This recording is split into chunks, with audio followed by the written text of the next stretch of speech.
Hello everyone. Now we show how to test the air suspension compressor. This is a model for Land Rover Discovery 3. Okay, now the compressor is pump the air.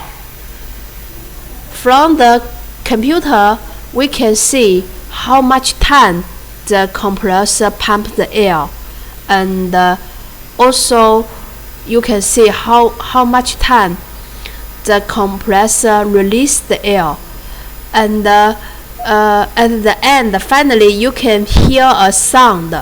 It means that the solenoid wave works well on the compressor. Okay.